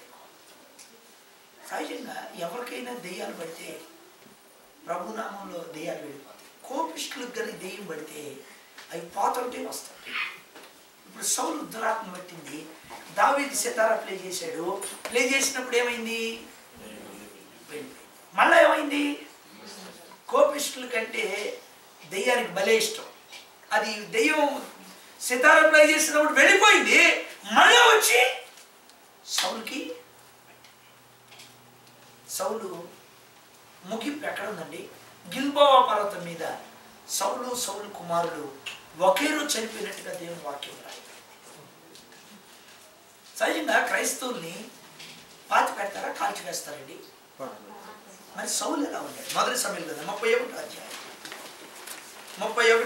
12వ వచనం. బలశాలులందరూ లేచి రాత్రి అంతా నడిచి సౌలు మొండెమును అతని కుమారుడ కలేబరములను బేత్సాను పట్టణపు గోడ మీద నుండి దించి యాబేషునకు తిరిగి వచ్చి వాటిని దహనం చేసి సౌలుని దేవుడు దేనికి అప్పగించాడు? కాల్చివేయబడ్డానికి అప్పగించాడు. బేత్సాను పట్టణపు గోడ నుండి సౌలు మొండాన్ని తీసి కాల్చబడ్డానికి దేవుడు సౌలును అప్పగించాడు. వాక్యం చెప్తాడు. ఎంత భయంకరమైన నష్టాన్ని సౌలు తన జీవితంలో చూశాడు. పిల్లగా మన జీవితంలో రేపు ఎటువంటి తీర్పులు ఎదుర్కోబోతున్నాం. మనం పైకి చాలా సైలెంట్ పీపుల్గా కనపడతాం. దీనిలో ఉన్నటువంటి పెద్ద నష్టం ఏంటంటే అది ఇంటర్నల్గా ఉంటుంది. యోనాకి కోపం ఉందన్న సంగతి ఎవరికి తెలియదు. దేవుని కార్యం జరిగిన తర్వాత యోనా కోపపడ్డం ప్రారంభించాడు. సౌలుకి ఎంత కోపం అండి, ఈటు తీసుకొని విసిరేస్తూ ఉన్నాడు దావీదు మీద. ఎన్నిసార్లు విసిరేశాడండి దావీదుని పడవాలని, ఎన్నిసార్లు దావీదును పట్టుకోవాలని సౌలు వెళ్ళాడు. పిల్లగా ఒక విషయం నేను మీకు గుర్తు చేస్తాను. ఏ పాపం అయితే నువ్వు ఒప్పుకోకుండా ఉంటావో ఆ పాపము అంటిల్ డెత్, మరణాంతం వరకు కూడా అది నేను బాధ పెడుతూ ఉంటుంది. నీ రహస్య పాపాలే నిన్ను అత్యధికంగా బాధ పెడతా ఉంటాయి. అందులో ఏమాత్రం సందేహం లేదు. ఎగ్జాంపుల్గా యాకోబు కుమారుడు యోసేపును అమ్ముకున్నారు. రాత్రి మనం చెప్పుకున్నాం. ఆ పాపాన్ని ఎప్పుడైనా ఒప్పుకున్నారా యోసేపు దగ్గర? అయ్యా నిన్ను అమ్మేసుకున్నావు, గోతులో వేసామని ఎప్పుడైనా చెప్పారా? చెప్పరా. అందుకే యాకోబు చనిపోయిన తర్వాత యోసేపుతో వాళ్ళ అన్నలు అంటున్నారు, చదవండి ఆదికాండం 50వ అధ్యాయం 16వ వచనం. ఆదికాండము 50 15 యోసేపు సహోదరులు తమ తండ్రి మృతి పొందుట చూచి, ఒకవేళ యోసేపు మన యందు పగపట్టి మనం అతనికి చేసిన కీడంతటి చొప్పున మనకు నిశ్చయముగా కీడు జరిగించును అనుకొని, మనకు నిశ్చయముగా కీడు జరిగించును. నిజంగా యోసేపు కీడు చేసేవాడా? అప్పటికి 17 సంవత్సరాలు యోసేపు చేత వాడు పోషించబడ్డాడు. 17 సంవత్సరాలు క్షేమకాలాన్ని వాడు అనిపించిన లోపల ఏముంటుంది? చంపేస్తాడేమో, కీడు చేస్తాడేమో. ఎందుకని? వాళ్ళు యోసేపు దగ్గర వాళ్ళు అమ్ముకున్న పాపాన్ని ఒప్పుకోలేదు. నీ జీవితంలో రహస్యమైనటువంటి పాపం ఉంటుందే. దేవుడు నీ జీవితంలో కార్యాలు చేస్తాడు. దేవుడు నీ విశ్వాసాన్ని వృద్ధి చేయొచ్చు. దేవుడు నీకు మేలు చేయొచ్చు. దేవుని యొక్క ఆశీర్వాదం నీ ఇంటి మీద నిలవచ్చు. కానీ అంతరంగంలో ఆ ఫీల్ ఉంటుంది నీలో, మనల్ని ఇచ్చి చంపేస్తాడేమో. అందుకని భయపడిపోతున్నాడు. ఈరోజు దేవునికి వందనాలు, మన జీవితంలో ఏ కొరతలు లేకుండా ప్రభు చేశాడు. చెప్పండి, స్తోత్రం చెప్పండి. ప్రభు మనకు ఆరోగ్యం ఇచ్చాడు. హల్లెలూయా. ప్రభు మనకు ఉద్యోగం ఇచ్చాడు. ప్రభు మనకు క్షేమాన్ని ఇచ్చాడు. మనకి ఏం అవసరమో అవన్నీ కూడా ఆయన కృపలో మన అవసరాలన్నీ ఇచ్చాడు. మరి మనం లోపల నిజమైన సమాధానంతో ఉన్నామా? ఇంటర్నల్గా ఇంకా ఏమైనా ఫియర్, భయంతో మనం ఉన్నామా? పిల్లరా, సౌలు తన జీవితం ముగింపు చూచినప్పుడు ఫిలిస్తీని చేతిలో నేను చచ్చిపోవడం ఎందుకు, సున్నతి లేని ఫిలిస్తీని చేతిలో చచ్చిపోవడం ఏంటి అని తన కత్తి మీద పడి తానే చనిపోయినట్టుగా దేవుని వాక్యంలో మనం చూస్తాం. బైబిల్ చెప్తుంది, నీతిమంతులు సింహం వలె ధైర్యంగా సింహాల బోన్లో దానియేలును వేశారు. దానియేలు ఏమైనా భయపడ్డా? షడ్రక్ మేషక్ అబేద్నెగోని అగ్నిగుండంలో వేశారు. ఏమైనా భయపడ్డా?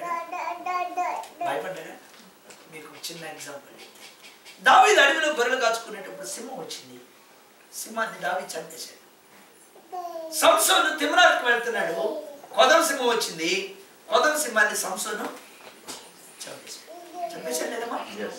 దానియేలు సింహాల బోన్లు వేయబడినప్పుడు దానియేలు ఎన్ని సింహాలను చంపాడు? గుర్తు చేసుకోండి ఒకసారి. 2 కూడా చంపేదా?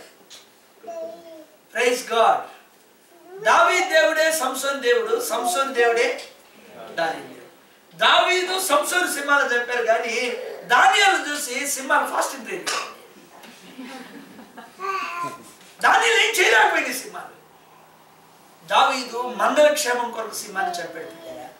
సంసోను తన క్షేమం కొరకు సింహాన్ని చంపాడు. దానియేలు దేవుని కొరకు జీవించేవాడు. అందుకే సింహాలు అతనేవి ఈ లోకంలో ఏ పరిస్థితి కూడా నీ జీవితాన్ని ఏం చేయలేదు. ఆమేన్. ఏ డాక్టర్ స్టేట్మెంట్లు నేను చేయలేవు. ఏ పరిస్థితి కూడా నీ జీవితాన్ని కదిలించలేదు. ఎందుకని? నువ్వు సింహానివి. నీతిమంతులు సింహం వలె ధైర్యం ఉంటారు. డేవిడ్ లివింగ్స్టన్ గారు ఆఫ్రికా పరిచయకి వెళ్ళాడు. సింహం వచ్చేసి ఆయన చేయి కొరికేసింది. ఏం భయపడలేదు. ముండ్లలో ప్రయాణం చేస్తూ గుర్రం మీద స్వారీ చేస్తున్నప్పుడు ముండ్ల కంపలు తగిలి ఆయనకు ఒక కన్ను పోయింది, చూపు పోయింది. కన్ను పోవడం అంటే కన్ను చూపు పోయింది. ఆయన పరిచయం చేసిన ప్రాంతాలకు నేను వెళ్ళాను స్వయంగా. అవి ఇప్పటికి కూడా ఏ మాత్రం కూడా అభివృద్ధి లేదు ఆ ప్రాంతాల్లో. ఒక బండ మీద కూర్చొని వైద్యం చేసేవాడు ఆయన. వాళ్ళ భార్య టీచర్. వారమంతా పిల్లలకు చదువు చెప్పేవాళ్ళు. చదువు చెప్పేది ఆమె, ఆయన వైద్యం చేసేవాడు. సండే వాళ్ళకి వాకింగ్ చెప్పేవాడు. ఆఫ్రికాలో అనేక మంది భార్యలను చేసుకున్నటువంటి పాపంలో జీవిస్తున్నటువంటి వ్యక్తులు ఆయన సువార్త ప్రకటించుట చేత మారు మనసు పొంది బ్రదర్ దేవుని కొరకు సాక్షి అయిపోయాడు. Praise God.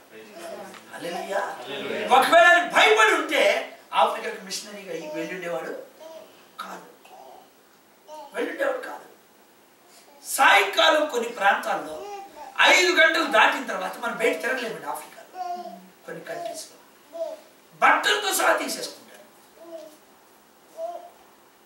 వాళ్ళ భోజన పదార్థాలు చూసినప్పుడు హృదయం పగిలిపోతూ ఉంటుంది.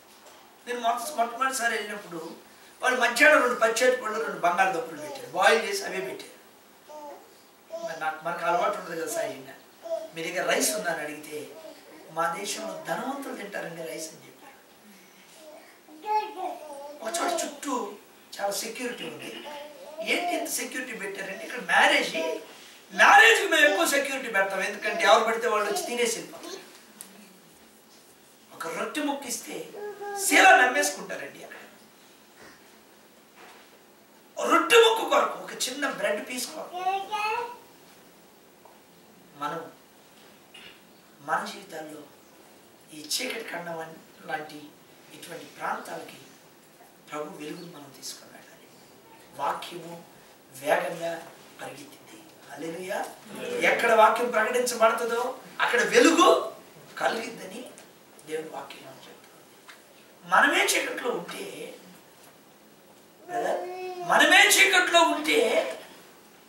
మరి చీకట్లో ఉన్న ప్రజలకి వెలుగు ఎట్లా కలుగుతుంది? స్వార్థ విన్నటువంటి మనమే ఈ స్థితిలో ఉంటే, నిజమైన విడుదల లేనటువంటి వారంగా మనం ఉన్నట్లయితే మరి విడుదల లేని ప్రజలకి ఎప్పుడు మనం విడుదల తీసుకోవాలి? ప్రియమైనటువంటి సహోదరి సహోదరులారా, మన జీవితాల్లో రహస్యమైన పాపం ఉండకూడదు. పైకి దేవుని బిడ్డలంగా కనబడుతున్నట్టుగా ఉండి లోపల విడుదల పొందని జనాంగంగా మనం ఉండకూడదు. పైకి మనం కనబడుతున్న రూపం వేరు, అంతరంగంలో మనకు కనిపించేది. మనం కోపాన్ని అణుచుకుని పైకి చాలా మృదు స్వభావంగా పలకరిస్తున్నాము. Praise lord sister, praise lord brother, పైకి ప్రైజ్ లార్డ్, లోపల అగ్ని పర్వతంలా ఉడికిపోతా ఉంటాం. కయ్యూనికి ఎప్పుడైతే ఆయన తన అర్పణ అంగీకరించలేదో దేవుడు, ఎప్పుడు హేబేలును చంపుదామా అని కయ్యూని ఎదురు చూస్తూ పైకి ఎట్లున్నాడు? కయ్యూను హేబేలు మీద పడి అతని మీద పడే వరకు కయ్యూను చంపుతాడన్న సంగతి హేబేలుకి తెలియదు. నువ్వు ఎటువంటి వాడివో నీ పక్కన ఉన్న వ్యక్తి ఐడెంటిఫై చేయలేడండి, గుర్తించలేరు. నువ్వు పైకి చాలా స్మూత్ గా ఉంటావు, చాలా పొలైట్ గా కనపడతావు, లోపల అది నీ జీవితాన్ని ఎంత గొప్ప నష్టం తీసుకోవచ్చు. నా ప్రియమైన వాళ్ళరా, మనకు అందించబడి ఈ సువార్త మనం లోతుగా నడిపించబడి విడిపించబడి ప్రభు స్వారూప్యంలోనికి వెళ్ళుటకు ప్రభు మనతో ఈ సాయంకాలం మనతో మాట్లాడుతున్నాడు. ఆమేన్. హల్లెలూయా. మనం ఆయన రూపంలోకి వెళ్ళినట్లుగా మనం అనేక మందికి ఆశీర్వాదాలను పంచాలి. ఈ తరాన్ని దేవుని కోసం 1841-42 ఆ సమయంలో హయ్యర్ దొర గారు గుంటూరుకి స్వార్థ తీసుకొచ్చారు. లూథరన్ మిషన్ తీసుకొచ్చిన ఆయన వచ్చినప్పుడు అప్పుడు గుంటూరు జిల్లా కలెక్టర్ స్టోక్స్ దొర గారు పరిపాలిస్తున్నాడు, కలెక్టర్ ఉన్నాడు. స్టోక్స్ దొర గారు ఆయన అడిగాడు, అయ్యా నేను ఏం చేయాలి, నీకేమైనా సహాయం చేయాలా అని అడిగితే హయ్యర్ దొర ఏం చెప్పాడంటే, 3 రోజుల తర్వాత కనపడండి, అప్పుడు నేను ప్రార్థన చేసుకొని చెప్తానంటే 3 days తర్వాత ఆయన కనబడితే కొంత స్థలం నాకు కావాలి సేవ చేయడానికి, ఆ స్థలం ఇస్తే చాలని చెప్పాడు. ఆ స్టోక్స్ ద్వారా ఏమన్నాడంటే, మీకు ఎంతవరకు కావాలో అంతవరకు తిరగండి, అంత స్థలాన్ని మిషన్కి నేను ఇచ్చేస్తానని చెప్పాడు. ఆ రోజుల్లో వాల్యూస్ కూడా చాలా తక్కువ కాబట్టి హయ్యర్ దొర గారు తిరిగాడు. ఎక్కడి వరకు అయితే తిరిగినాడో ఆ స్థలం అంతా స్టోక్స్ ద్వారా ఇచ్చేసినాడు. ఆయన తిరిగిన ప్రదేశంలోనే గుంటూరు కలెక్టర్ ఆఫీస్ కట్టబడింది, stall school, AC college, bus stand, railway station, general hospital, saint Joseph hospital. ఆయన ఎక్కడెక్కడైతే తిరిగాడో ఆ స్థలం ఈరోజు గుంటూరుకి గుండెగా మారిపోయింది. హల్లెలూయా. గుంటూరులో హిందూస్ ఎక్కడన్నా మీటింగ్ లా పెట్టుకోవాలంటే ఊరు వెలుపులకి పెట్టుకోవాల్సిందే. ముస్లిమ్స్ ఎప్పుడైనా ఫంక్షన్స్ పెట్టుకుంటే రోడ్స్ బ్లాక్ చేసుకుని పెట్టుకుంటారు. కానీ క్రైస్తవులకి గుంట గ్రౌండ్ అని ఒక ప్లేస్ ఉంది, అక్కడ మీటింగ్ పెట్టుకుంటారు. క్రైస్తవులకు మాత్రమే ఉంది ఆపర్చునిటీ. దేవోక్తి లేని ఎడల జనులు కట్టలేక తిరుగుతారంట. ఇంగ్లీష్ బైబిల్లో చాలా మంచి మాట్లాడుతుంది, where there is no vision. డబ్బు లేక సేవ ఆగిపోదు, దర్శనం లేకపోతే పరిచయం ఆగిపోతుంది. Praise God, hallelujah. చెప్పండి, గట్టిగా చెప్పండి. ఆయన 70 రోజుల్లో 3 స్కూల్స్ కట్టాడండి. ఆయన 70 మందికి బ్యాప్టిజమ్స్ ఇచ్చాడు ఆయన. ఆ గుంట గ్రౌండ్ ఎన్ని కోట్లు ఉంటుందో నాకైతే తెలియదు. వాల్యూ ఎత్తున్నది ఇంచుమించు నాకు తెలిసిన దాని ప్రకారం ఒక 15-20 వేల మంది చక్కగా కూర్చొని డిసిప్లైన్గా వాక్యంని హ్యాపీగా వెళ్ళిపోవచ్చు. గుంటూరుకి హాట్ ప్లేస్ అన్నమాట. ఒక మిషనరీ ఎక్కడి నుంచో వచ్చి తెలుగు ప్రజలకి, గుంటూరు పట్టణ ప్రజలకి ఒక స్వాస్థ్యాన్ని వదిలిపెట్టేది. మనం కూడా ప్రభుని తెలుసుకున్నాం. మరి మనం ఏ స్వాస్థ్యాన్ని వదిలిపెడతామనేది మన ముందు ప్రశ్న. డేవిడ్ లివింగ్స్టన్ గారు చనిపోయాడు ఆఫ్రికాలో. చనిపోతే ఇంగ్లాండ్ ప్రభుత్వం కబురు పెట్టింది, లివింగ్స్టన్ గారి బాడీ మాకు కావాలి, నేను తీసుకెళ్ళిపోతాం. ఆఫ్రికన్స్ ఒప్పుకోవాలి. ఆయన మాకు స్వార్థ ప్రకటించాడండి, మేము ఆయన పంపించాము, ఈ బాడీని మేము ఇక్కడే సమాధి చేస్తామన్నారు. ఇంగ్లాండ్ ప్రభుత్వం ఆ బాడీ కావాలని కోరుకుంది. సమస్య అంతటికి పరిష్కారం కావట్లేదు. ఒక వృద్ధుడు లేచి కత్తి తీసుకొని డేవిడ్ లివింగ్స్టన్ గారి బాడీలో గుండె పొడిచి గుండె తీసుకొని, ఈ గుండె మేము తీసుకుంటాం, బాడీ మీద తీసుకెళ్తాం. ప్రపంచంలో 2 సమాధులు కలిగిన వ్యక్తి డేవిడ్ లివింగ్స్టన్ గారు ఒక్కడే. ఎవరికైనా ఒక్క సమాధి ఉంటుంది, లివింగ్స్టన్ గారికి మాత్రం 2 సమాధులు. ఆయన తన బలాన్ని, తన సమయాన్ని, తన జీవితాన్ని ఆఫ్రికా కొరకు ఖర్చు పెట్టేశాడు. యేసు ప్రభు సమాధి కార్యక్రమం ఎవరు చేశారండి? ఎవరైనా చెప్పగలరా? యేసు అమ్మా అరిమత్తయి యోసేపు.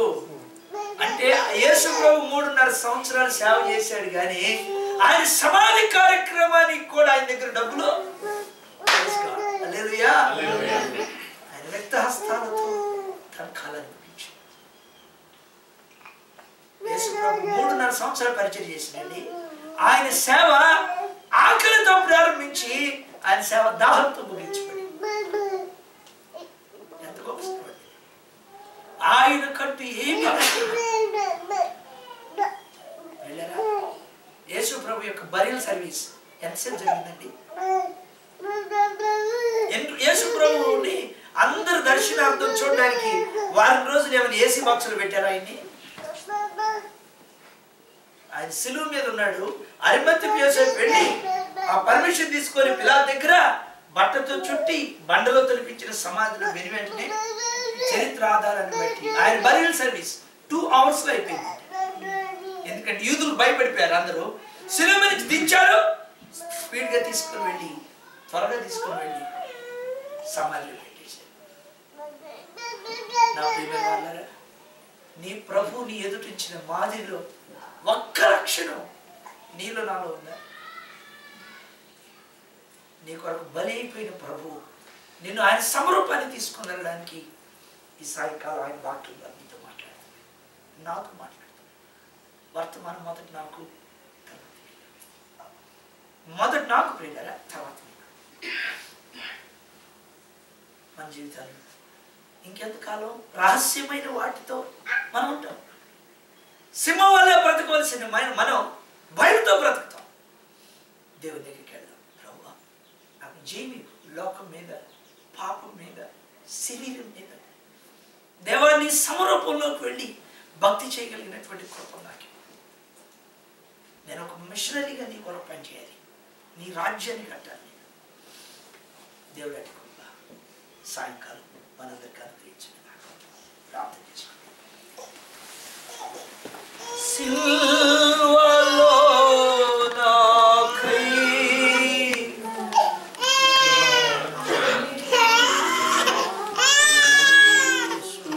సురతము. రిలేరా బిగ్గరగా పాడుతున్నాను.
ఆయన సమాధి కార్యక్రమం కూడా వేరే వాళ్ళు చేసేసారు.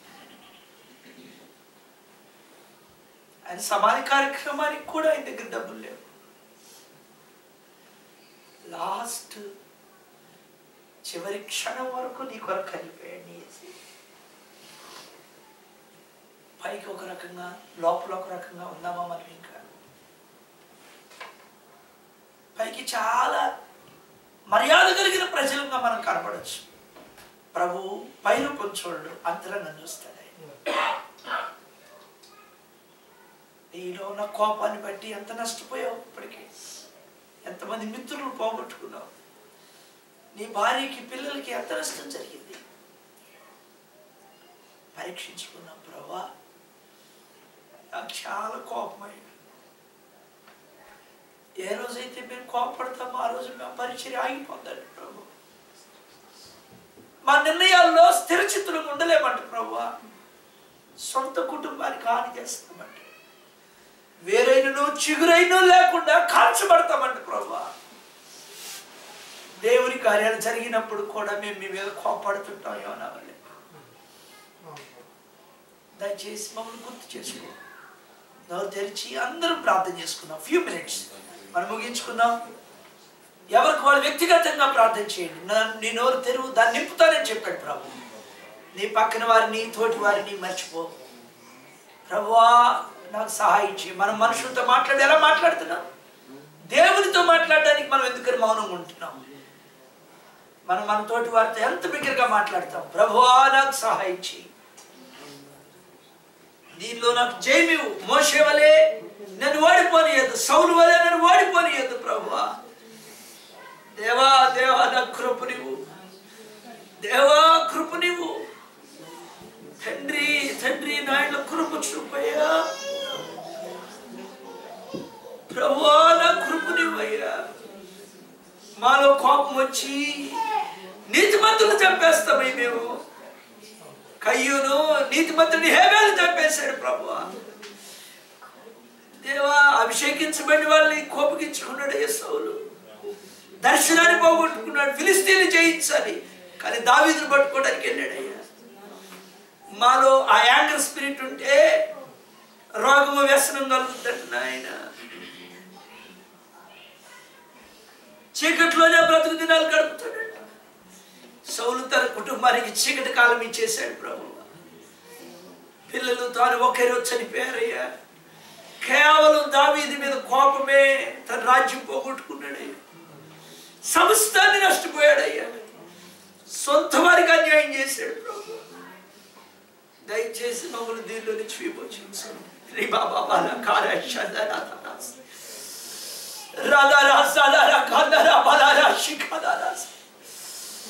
దేవా మీరు మాకు ఇచ్చినవన్నీ మేము పోగొట్టుకునే వాళ్ళు అయిపోతాం. మమ్మల్ని ఎలా ఉండనియ్యా. మేము మీలాగా బ్రతకాలని మమ్మల్ని ఏర్పరచుకున్నారు. మమ్మల్ని మీ స్వరూపం మంది చేశారయ్యా. మీ పోలికలో చేశారు మమ్మల్ని. మీ పోలికలో చేశారయ్యా మమ్మల్ని. మీలాగా ఉండాలని ప్రభు. ఇలా బ్రతుకులేండి నాకు ఇష్టం లేదు ప్రభు. దేవా మేము చైనాకు వెలుగు తీసుకెళ్ళాలి. దేవా మేము పాకిస్తాన్కి వెలుగు తీసుకెళ్ళాలి. మా డబ్బు, మా సమయం, మా బలం మిషనరీ పరిచయకు ఉపయోగపడాలి. వ్యర్థమైన వాటికి అలంకారాలకు అయిపోతుంది మా డబ్బు. Please forgive me father, forgive. లోతుగా మమ్మల్ని నడిపించి హైర్ దొరికి దర్శనం ఉంటే ఈరోజు ప్రపంచమంతా లోతుల సంఘాలు ఏర్పడ్డాయి ప్రభు. గుంటూరులో క్రైస్తవులకి మీటింగ్ పెట్టుకోవడానికి మంచి స్థలం ఉంది. ఎన్ని లక్షల మంది ఎస్సీ కాలేజ్ ఎడ్యుకేషన్ అని చదువుకున్నారు. స్టార్ స్కూల్ ఎంతమంది కోర్స్ చదువుకున్నారు ప్రభు. Government hospital, railway station, bus stand ప్రభు. దేవా ఈరోజు ప్రభుత్వానికి గుండెగా మిగిలిపోయి చేస్తాం. ఒక్క వ్యక్తిని కొరకు నిలబడితే, ఒక వ్యక్తి పరిశుద్ధమైన జీవితం చేస్తే, ఒక్క వ్యక్తి మీ చిత్తం చేస్తే ప్రభు మమ్మల్ని ఒక్కొక్కరి మీద రాయించి ఒక్కొక్కరి మీద రాయించి ఈ దేశానికి ఇది చీకటి కాలం ప్రభువా. ప్రభువా మేము చూస్తున్న కొన్ని భయంకరమైన విషయాలు. ఈ దేశాన్ని మీరు రక్షించండి. ఈ దేశాన్ని మీరు సువార్త నింపండి. ప్రాకారాలు పడిపోయి ఉండగా దట్టపరచడానికి మీరు కృపను మాతో ఉన్న వారిని మీ కొరకు సంపాదించగలిగిన వారిని వెత్తబడి వాక్యం ఫలభరితంగా యేసునామమున అడిగి పొందుకునే మన తండ్రి అయిన దేవుని దీవెన, కుమారుడైన యేసు కృప, పరిశుద్ధాత్మనే కలిగిన సహవాసం సదాకాలం మనందరికీ తోడై నడిపించును గాక. ఆమేన్. సిల్వలో నాకై కాచెను యేసు రక్తము, సిల్వలో నాకై కాచెను యేసు రక్తము, శిలనైన నన్ను మార్చెను యేసు రక్తము, శిలనైన నన్ను మార్చెను యేసు రక్తము, యేసు రక్తము అమూల్యమైన రక్తము, యేసు రక్తము అమూల్యమైన రక్తము, యేసు రక్తము అమూల్యమైన రక్తము, యేసు రక్తము నాకై కాచెను యేసు రక్తము, సిల్వలో నాకై కాచెను యేసు రక్తము. ప్రభునామములో అందరికీ నా హృదయపూర్వక వందనాలు. నా కొరకు పరిచయం కొరకు మీ ప్రార్థన బుక్ చేసుకోండి. రాత్రి కొన్ని బుక్స్ జాన్ అని అనౌన్స్ చేశారు. వాటిని మీరు ఖచ్చితంగా తెలుగులో చదవగలిగిన వాళ్ళందరూ చదవండి. అవి మీ ఆత్మీయ జీవితాన్ని ఉన్నతంగా పైకి లేండి. ఆమేన్. Praise God. అందులో ఏమాత్రం కూడా సందేహం లేదా మనం వినిన సంగతులు రాత్రి బ్రదర్ బుక్ చేశారు. ఎవ్రీ 2:1 వాటిని విశేషంగా జాగ్రత్త చేసుకోవాలి. వర్తమానం సిడీస్, పాటల సిడీస్ మీ మధ్య ఉన్నాయి. అవి మీ ఆధ్యాత్మికంగా మిమ్మల్ని ప్రగతి పదంలో నడిపించడానికి అవి మీకు ఉపయోగపడతాయి. వాటిని తీసుకొని మీరు మరలా విని మేలు పొందాలని కోరుకుంటున్నాను. మంచి కొడుకు ఏర్పాటు చేసిన జాన్ బ్రదర్ గారికి, మిగతా బిడ్డలందరికీ కూడా పేరు పెరవలసిన హృదయపూర్వక వందనాలు తెలియజేస్తూ సెలవు తీసుకుంటున్నాను. అనౌన్స్ చేస్తారు.